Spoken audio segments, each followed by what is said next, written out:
just give you the gist of it, and then you can go. You can take pictures or whatever you want. Well, So then we come around. This is just western Wyoming. We put a couple little oil wells in. This is Salt Lake City, which is basically the middle of the railroad. The railroad's divided into two giant subdivisions. One's North Platte to Salt Lake, and the other one's Salt Lake to Portland. And so this is where everybody changes throttles. We have handheld throttles, and so this is the middle of the railroad, and this is where we change the throttles change and the subdivisions change. So just like a crew change then. Green River. And this is Salt Lake, and there's two control panels for Salt Lake, east and west.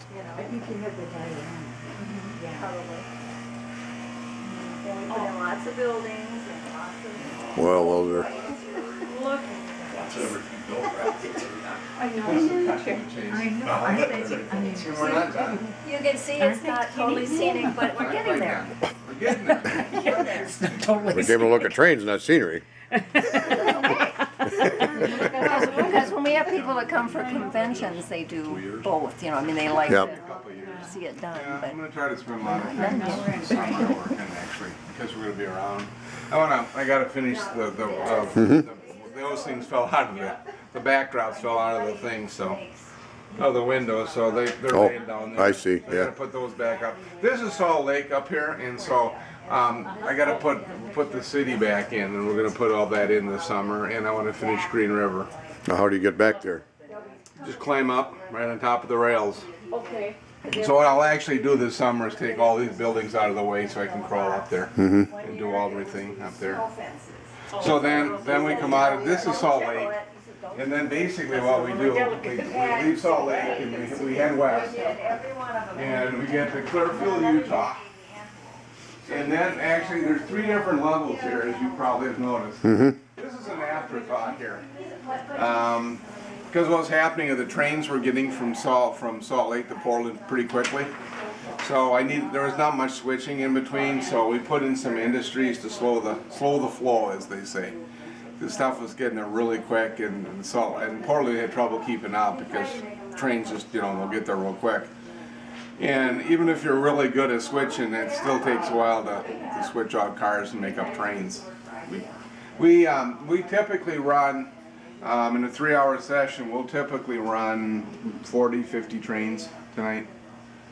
In 3 hours. We start at 7, and we stop at 10.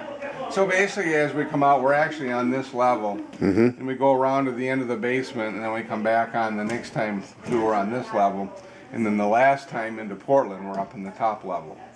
So you basically go from the one end of the basement to the other 3 times before you end up over here in Portland.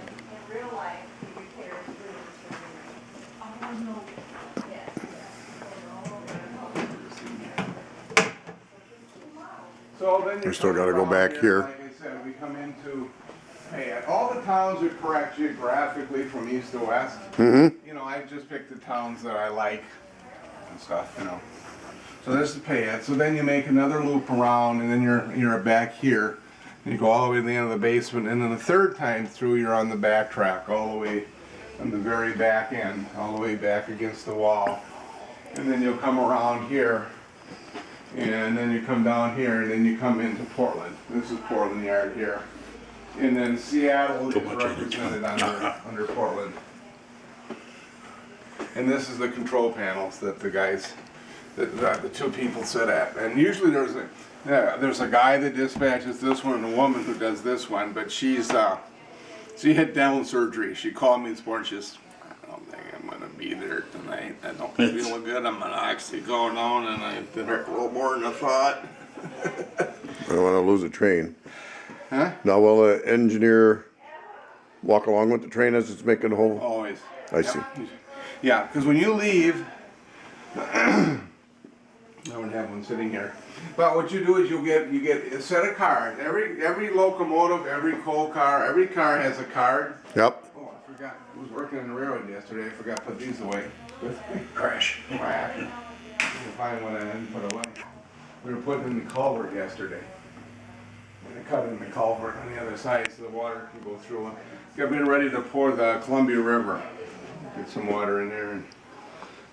What would you say the mileage of track or? There's a little over half a mile of track. Yeah. Yeah. Yeah, because I think on the, oh man, what's this, it says on here, I forget. Oh, well, I can read it after. That's okay. There's 3,735 feet of track, which, you know, what is it? About 5,280 is a mile. So it's a little less than a little over a half a mile, probably.